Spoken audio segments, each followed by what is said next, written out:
Many mysteries exist within Kane Pixel's iteration of the Backrooms, and among these are the presence of null zones, the weird generational nature of the complex, and of course, the entities. Today, I wanted to revisit the Lifeform and see if I can't explain what it is and how it's able to exist and wander around in the states we find them in. As far as information on the Lifeform goes, there doesn't seem to be much available for us to examine, but that certainly hasn't stopped me before. I had previously stated that the Lifeform creatures are the amalgamated bodies of people who fell into the complex and tragically succumbed to the terrors within. The terrors, of course, there being no food, and angry yelling stick men and weird cavemen-like clay people. Given the context for our John Doe from Missing Persons and Autopsy report, not only having a bunch of mold surrounding his corpse, but also being absolutely overtaken by cultures of mutated Hay Bacillus, I figured that the mutated colonies must have somehow begun to essentially pilot whatever was left of the body after in an effort to seek more nutrients. Kane, of course, said that there was no zombie elements to the story, so unfortunately the conclusion to that theory was debunked. However, I think I was on the right track regarding the involvement of the mutated bacteria. To better understand my line of thinking, we first need to talk about Hay Bacillus and its different properties. So welcome to Microbiology 101 with Red. Hay Bacillus, or grass bacillus, is a gram-positive, catalase-positive bacterium found in soil and the gastrointestinal tract of ruminants, humans, and marine sponges. It is rod-shaped, covered in flagellum, which are like little legs, and can form a protective endospore, which allows it to tolerate drastic environmental conditions like extreme temperatures, radiation, lack of nutrition, and lack of oxygen. It has also been shown to be highly amenable to genetic manipulation, thus making it a model organism for studying properties of gram-positive bacterium, much like its gram-negative counterpart, E. coli.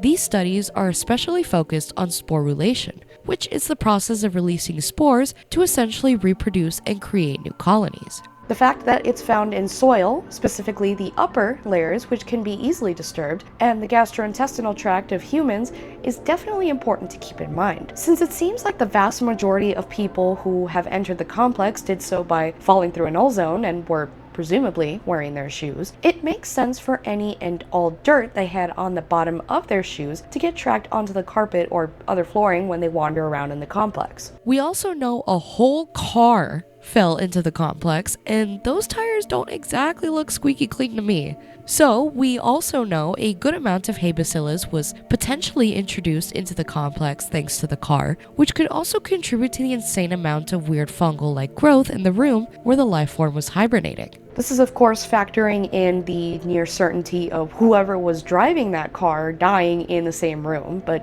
we'll get to that in a bit. This is more of a fleeting thought that I had while writing the script, but we know that the area around the Red neighborhood seems to be forested, and where there's grass and trees, there's dirt. So, could those dirt samples also yield high concentrations of the mutated Hay Bacillus bacteria? If so, then I think the forest surrounding the Red neighborhood may be way more dangerous than we're assuming. With that out of the way, I wanted to discuss the presence of Hay Bacillus in our own gastrointestinal tracts. We know a lot of people started going missing after Async made first contact with the complex in 1989. And it was only a few months after this initial connection that researchers came across their first body surrounded by a mass of organic, fungal-like material.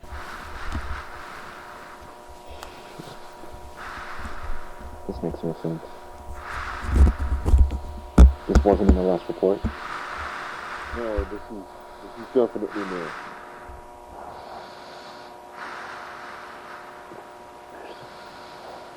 It's organic. Some kind of fungus?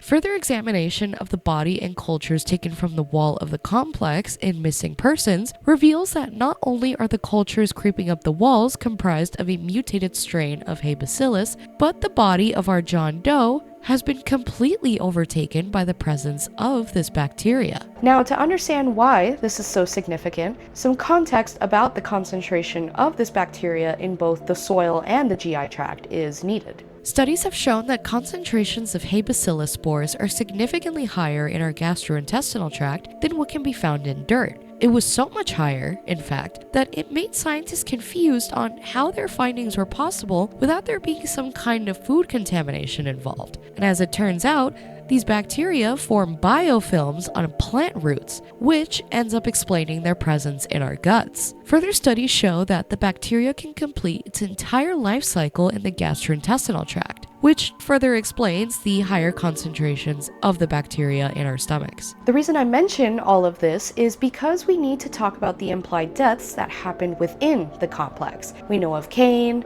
Madison, though I personally don't think so. Ravi, the two people who fell into the complex and made camp in one of the houses in Pitfalls, and one or more people who possibly fell into the complex and died in the Red City. We also know that tons of people start to go missing after async connects with the complex, and they more than likely met their fate from malnutrition. Which brings me to my next point, the results of the autopsy performed on the body found in missing persons. The medical examiner conducting the autopsy mentioned specifically how they were able to extract a portion of the gastrointestinal tract from the corpse and found that it had been completely overtaken by cultures of what was described as a mutated form of simple Hay Bacillus. And while this next part isn't mentioned, you can see x-rays taken of the corpse, one of these being a chest x-ray. Now, I'm not a doctor, but I've had my fair share of chest x-rays over the years, and if your chest x-ray looks like this,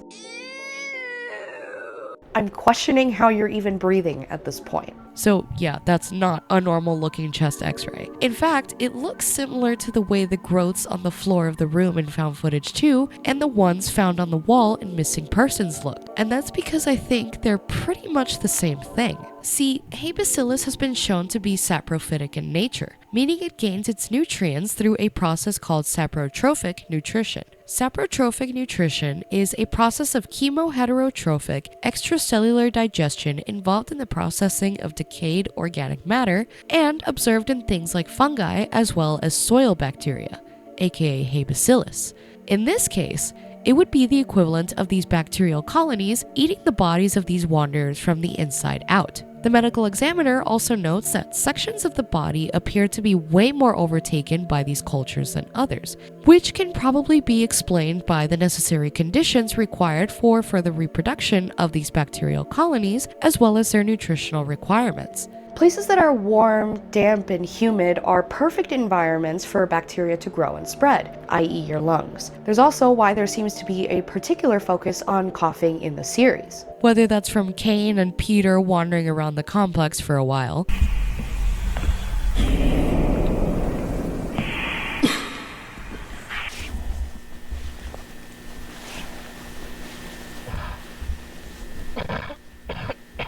the commercial for the cough syrup, the Macol, or the x-ray from autopsy report showing a substantial amount of what almost looks like a mycelial network seemingly overtaking the lungs. Despite Hay Bacillus being able to expand through that extracellular digestion process I mentioned earlier, this almost mycelial-looking network is exclusively seen only around the bodies found in the complex. We don't really get a good look at what I assume are human remains in that crawl space in the Red City just before Ravi encounters still life for the first time, but the foul smell he mentions could have been exacerbated through the bacteria consuming the decaying matter and expanding further. Or it could have just been from the bacteria itself, which fucking gross, but whatever. The gastrointestinal tract would also likely be fully overtaken given the dense concentration of Hay Bacillus that is present there in the first place. And thank God they don't show what that looked like. But we do get to see a kidney. Now, you may be wondering, aren't mycelial networks exclusive to fungi? And the answer is yes. Yes, they are. So if we don't see these networks anywhere else outside of corpse sightings, then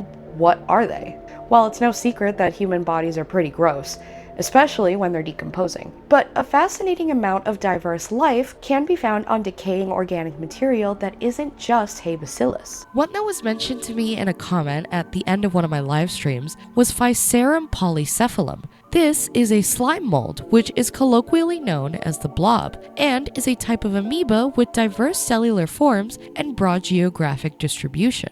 It was originally mischaracterized as a fungus due to its preferred climate for growth and development, specifically damp and shady places. And if you notice behind our John Doe's body, as seen in the complex, without the VHS filter, you can see this growing right up behind him and spreading upwards. The slime primarily feeds on bacteria and other microbes, but it seems to prefer oats, funnily enough. This means that the colonies of Bacillus serve as its primary food source, but they also seem to have a symbiotic relationship, as not only does Bacillus serve as a food source for it, but it also seems like the bacteria is being spread further thanks to the help of this amoeba. Behind our John Doe, not only does the slime mold seem to travel upwards towards the crawl spaces, but it also seems like the bacteria grew alongside that and developed further biofilms to propagate their colonies. Which brings me to my next point about microbes that you may not really like, and that's the fact that they've been shown to display a degree of intelligence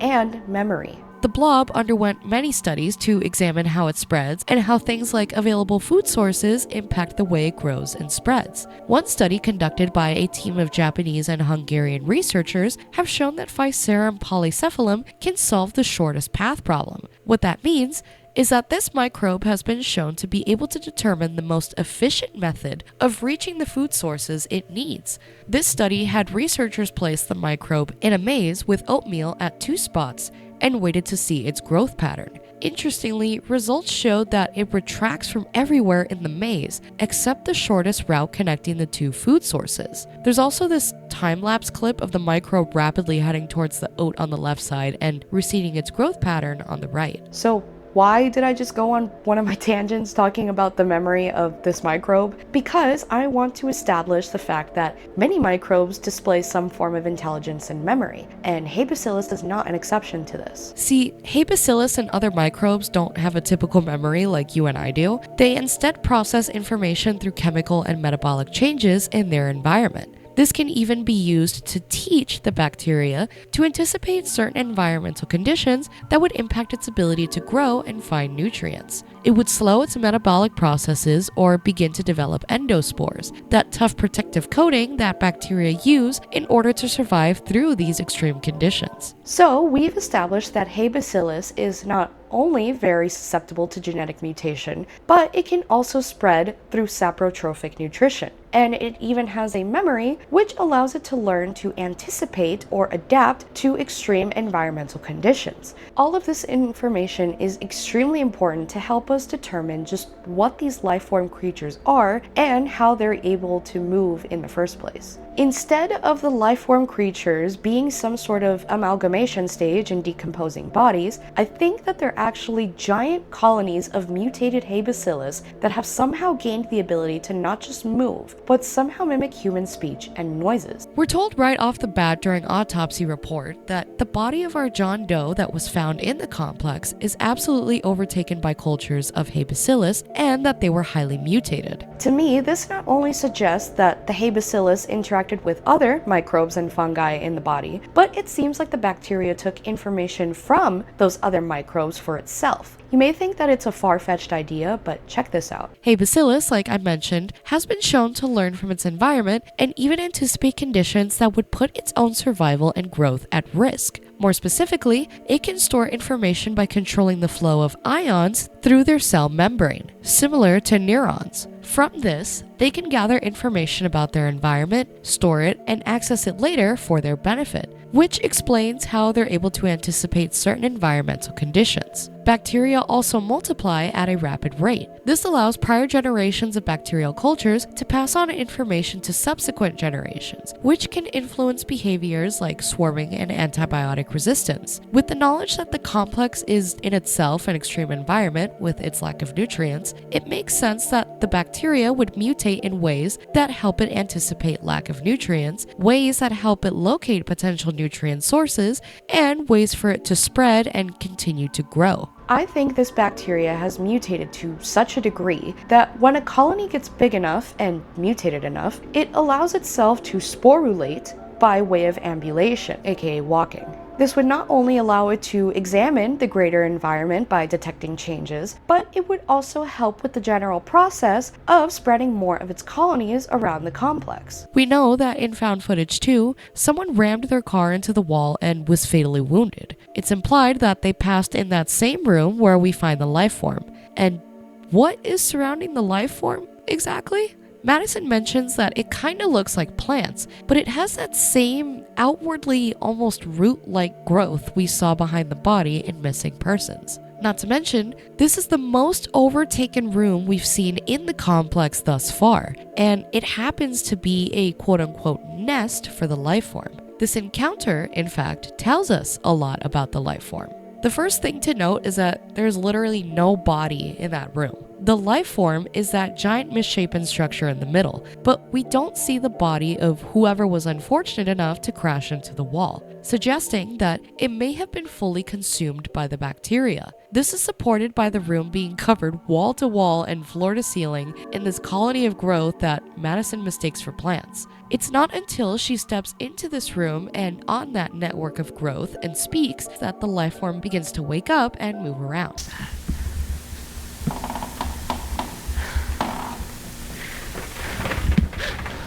Whoa, what the fuck? What?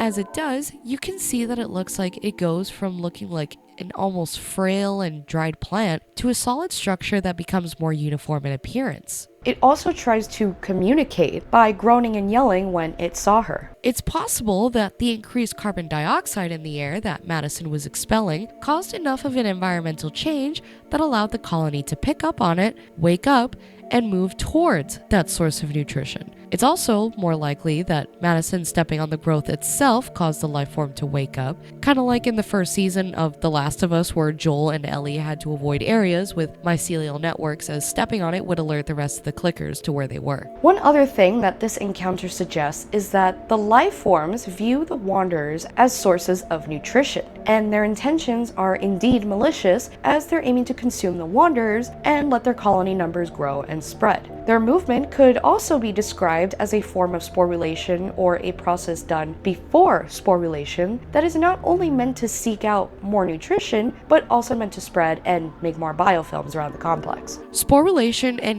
Bacillus seems to be more of a last resort, as it's induced by starvation. But the sporulation developmental program is not initiated immediately when growth slows due to nutrient limitation. Like I mentioned, a variety of other processes can occur before sporulation, including the activation of flagellar motility to seek new food sources by chemotaxis, the production of antibiotics to destroy competing soil microbes, the secretion of hydrolytic enzymes to scavenge extracellular proteins and polysaccharides, or the induction of competence for uptake of exogenous DNA for consumption, with the occasional side effect that new genetic information is stably integrated. This life form in found footage 2 seems like it went most of these processes, and we get to see what could be an example of flagellar motility as it runs and chases Madison through the complex. Not only that, but it also seems like the reason it went into this sort of hibernation stage is because it already consumed the rest of the microorganisms that were found on the corpse of the driver, thus running out of nutrients to sustain itself and spread. The bigger structure in the middle that reveals itself to be the life form could be what I think is an endospore. An endospore is defined as a dormant, tough, and non-reproductive structure produced by some bacteria. Endospore suggests a form that is more like a spore or a seed, but it is not a true spore. It is a stripped down, dormant form to which the bacterium can reduce itself. This formation is usually triggered by a lack of nutrients, and usually occurs in gram-positive bacteria like Bacillus. In endospore formation, the bacterium asymmetrically divides within its cell wall, and one side then engulfs the other. These structures enable bacteria to lie dormant for extended periods, even centuries, until more favorable environmental or nutritional conditions make themselves known. The structural appearance and shape of certain parts of the life form also look rod-shaped, which, of course, happens to be the exact shape of the Bacillus bacterium. So if this is the case, then it seems like the lifeform creatures themselves are endospore structures of Bacillus that seek out nutrition through consumption of wanderers, either through hunting them while they're alive or consuming them when they're not. It's not a person who became a bacteria-infested horror, it's a horribly mutated colony of Bacillus that has learned to move and hunt for wanderers. So then, why does it make noise? And how can it even do that? Well, I don't have a solid explanation that I can give you, but I do have another thought as to why the life form displays such humanoid characteristics. I think the complex had a part to play in either the evolution of this bacteria, or maybe it used it as a medium to create its own versions of humans. Let me explain.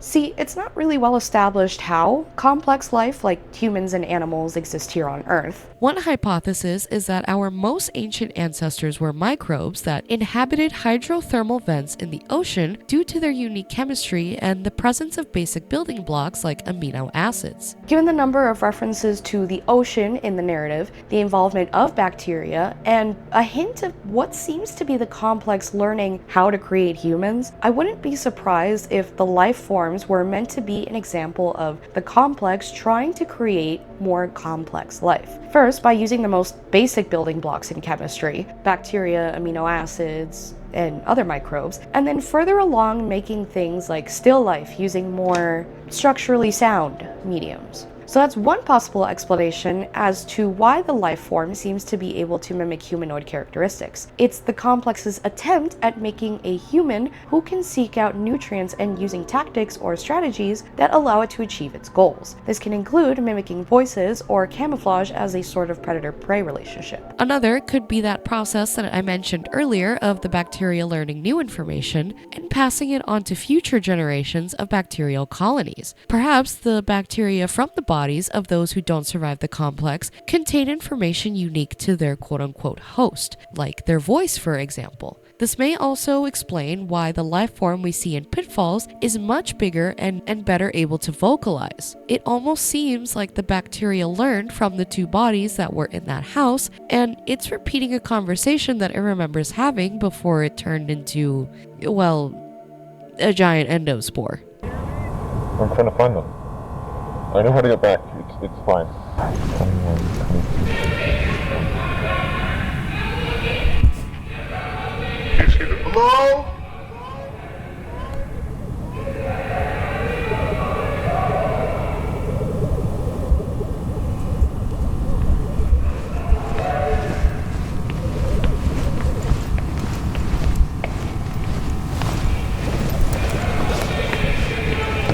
Can you hear me? Anything?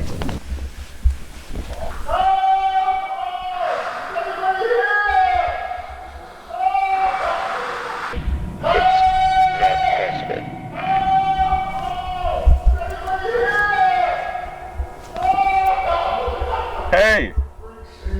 Can you hear me? I think I got him. Sorry, can you repeat that? Marvin? That's not a person. What is that? That is not a fucking person! So, to wrap everything up with a nice bow, I no longer think that the life form is an example of a horrid amalgamation process that turns bodies into bacteria monsters. Instead, I believe these bacterial colonies are capable of forming large endospore structures when provided with sufficient nutrient sources, which then become mobile when those nutrients run out. It could be that these creatures specifically were mutated through extended time spent in an extreme environment, aka the complex, or it could be that the bacteria was mutated through consumption of these corpses and the microbes on them, which allowed them to learn enough information that would make it able to act more humanoid in appearance and movement. After all, if the complex is meant to be some sort of weird reflection of standard, then who's to say that the complex can't try to make its own weird offshoot of humans? But what do you guys think? Do you think that the life form is a giant endospore either mutated by the complex or from multi-generational colonies? What do you think about the life forms being able to scream or even copy conversations? Let me know your thoughts in the comments below, and if you liked this video and want to see more of my analytical takes on the Backrooms and other analog horror series, be sure to check out my playlist, Theories for Different Series. And don't forget to subscribe and hit the notification bell so you're notified when I upload next. I hope you guys take care, and I will see y'all in the next one. Bye!